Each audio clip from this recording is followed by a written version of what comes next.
หลังจากสามเณรคงบรรพชาบทจุงเนี่ยว่าแล้วครับขอเชิญท่านสมาชิกเทศบาลตำบลกุบทุกนะครับท่านฝ่ายปกครองผู้เคยพิธีอาภรณ์ผู้เคยนักทิท่าเนี่ยผู้เคยประดิษฐ์เคยจะทำเนี่ยขึ้นต่อนะเพราะว่าเขาก็เพื่อเป็นการเทราหลังจากนั้นเป็นสายญาติเครือญาติของผู้ไว้ชนเนี่ยพอเป็นลูกเป็นหลานสายญาติของพระคุณบุญเชิมเนี่ยสายญาติสายเครือญาติเป็นต้นเนี่ยผู้เป็นน้องเป็นอ้ายของผู้ไว้ชนเนี่ยมาโดยเรียนเชิญเนี่ยทุกท่านเนี่ยที่เป็นญาติ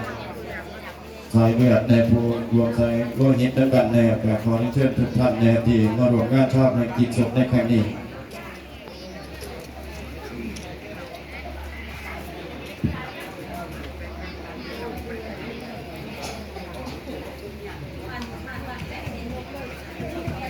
เอาแม่เกินเถิดเองเทียงเราก็เรียนเชิญเด้อสายญาติทั่วกสิบต่อไปก็เรียนเชิญญาติพี่น้องเนี่ยชาวบ้านเพิงชาวพิมูลเนี่ยพี่น้องทางเกษีเนี่ยทางชุมชนง่ายเดียวทั้ง3-4 หมู่เนี่ยก็คงมีนักเรียนผมก็คงมีรู้ได้อ่านรายชื่อรายนามเนี่ยถือว่าเป็นชุมชนแต่ละหมู่บ้านเนี่ยเขารวมว่างซ่องปัจจัยมงคลสกุลเนี่ยทางผู้ช่วยก็เยี่ยมแล้วท่านเจ้าภาพเนี่ยสายญาติเพื่อนกันเด้อเนี่ยสายญาติรวมโลหิตพี่น้องก็จังยุบเนี่ยให้สายญาติทุกคนเนี่ยน้องไอ้เพื่อนนั่นละเนี่ยว่าสายญาติเป็นญาติต้องกันเมื่อนี้เอาน้องไอ้เพื่อนก่อนสายญาติเพื่อนแล้วพี่น้องกันเรียนเชิญเนี่ยพี่น้องถ้าเขาเกินทุกคนเนี่ยที่อยู่รวมกันในเมื่อนี้พอเกิดทางพี่น้องทางพิมูลเนี่ยที่มารวมงานท่าพระกิจศพเนี่ยเรียนเชิญทุกท่านนะที่เขามารวมงานท่าพระกิจศพในครั้งนี้ผมเลยอยากพี่น้องชุมชนน้องได้เดือนถึง4 โมงเนี่ยมีทางใช้สีแอร์ข้างในเนี่ยที่มารวมงานกับพี่ว่าเรียนเชิญทุกท่านทุกคนเนี่ยถือว่าท่านเป็นแขกผู้มีเกียรติที่มารวมงานในครั้งนี้พี่น้องท่าน้องแคร์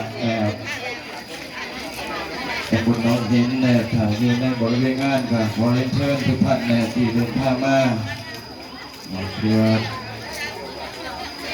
แต่ว่าช่องปัจจัยของสกุลถ้าผู้ช่วยวันเดอร์ถ้าช่องมาแต่แปลงของท่านจะเรียนแบบผู้ช่วยประดิษฐ์ทำตัวเบิ้งพอท่านทำตัวเบิ้งไทยกันเบิ้งไทยกันถ้าช่องพ่อห้องเรียนลงมาเนี่ยให้พี่น้องได้มีส่วนร่วมในการทำบุญไปหาสมบัติไปให้ดวงวิญญาณของผู้วันไว้ชนไปรวมกันพอตั้งใจมาแล้วนะครับก็ขอให้ได้มีส่วนร่วมในการทรงดวงวิญญาณของผู้ไว้ชนโดยคนได้จากไปนี่เราคนว่า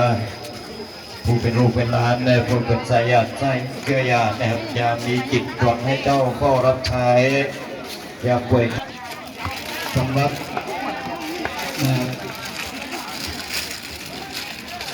มหาวังสกุลว่างดอกไม้จันทร์ครับเปิดห้องเรียน